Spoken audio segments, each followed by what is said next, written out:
Harry and Meghan's marriage is in trouble.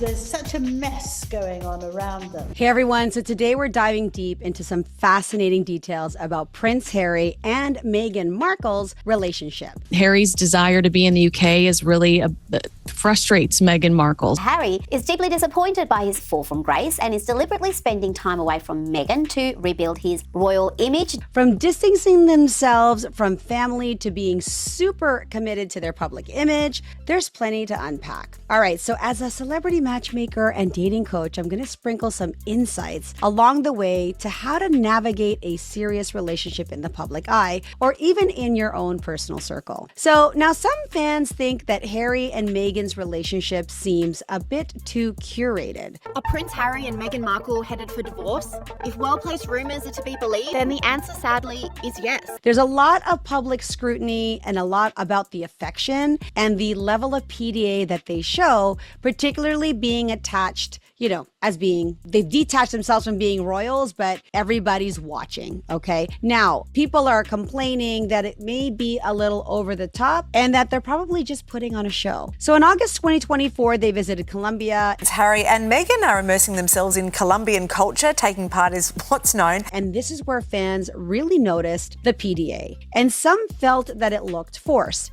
Now, one Reddit user put it bluntly saying, all this demonstrative affection makes me quite skeptical. Another chimed in, people who tried so hard to prove their love are often unhappy. And while we don't know the truth, it does raise a good point about the importance of authenticity in relationships. Sometimes if it appears like too much in public, it feels like you're trying to prove something. Now, they could very much well be in love. And at the same time, because there's been a lot of negative press, people are kind of speculating that this is just for show. But let's not forget about the positive side. So Meghan is a dedicated advocate for animal welfare and has a strong philanthropic spirit. She even loves cooking for Harry and their children. So maybe her life is as great as it seems to be. But sometimes when things look a little too perfect, people can tend to raise an eyebrow. Now, as a dating coach, I'll say this. Don't let the skepticism get in the way of giving someone the, benefit of the doubt. They could very well be happy. And sometimes because of all the negative press and people talking about divorce and breakups and cheating, it's rare to see a couple that really is, in love. Now, then there's the whole media overload. Since leaving the royal family, Harry and Meghan have been quite vocal. From the gate, they went on Oprah. They didn't want him to be a prince or a princess. They had an interview with Oprah. They had their Netflix documentary to Harry's memoir, Spare, and that's a lot of content over a short period of time. So it was kind of like Meghan and Harry overload. People were kind of getting sick of them talking about themselves all the time, and I think that was the issue. It's like, oh my goodness, how many grievances are you going to air? How much of your family's dirty laundry are you going to sprinkle, for everyone to get into? What are you looking for? Are you looking for sympathy? Are you looking, for popularity? What is it that you really get or want out of, sharing too much? For many people, it was a little bit of TMI. One Reddit user said the triple whammy of Oprah, Netflix, and Spare was too much.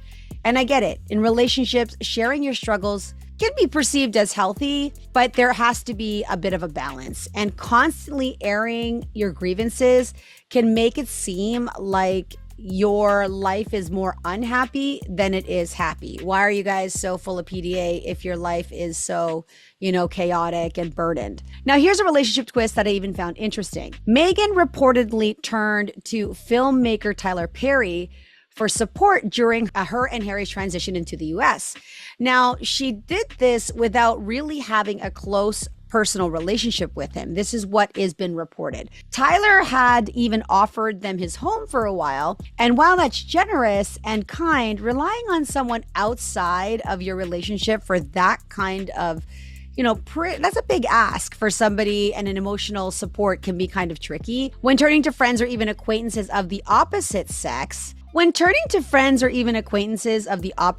gender for comfort may be viewed by many people as wrong or like, why would you do that? You have your husband. Isn't there a woman that you could have called? But it could hint at, some people are thinking, oh, okay, well, I guess Harry can't handle it, so she's going to have to call some guy that she doesn't really have a close relationship with to help her get back into the States. Kind of weird. One of the biggest ongoing issues in their relationship is the severed family ties. Harry's relationship with his family, especially with his brother William, is no secret. It's famously strained. Meghan is also estranged from her father, Thomas Markle, and who's been vocal with the press and even shared private conversations with the media. Now, as a dating coach and matchmaker, I have to say, when there's conflict within the immediate family, not only does Meghan have conflict with her father, Harry's got conflict with the brother, with the entire, what it seems to at times be the entire, royal family against them, right? He actually moved.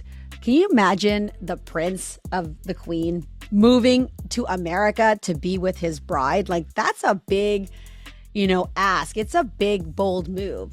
And so anytime, and you're newlyweds, you're newly married, anytime there's family strain and it's not small stuff, it can cause a strain in your marriage. So unresolved family conflict can actually lead to long-term conflict and long-term strain.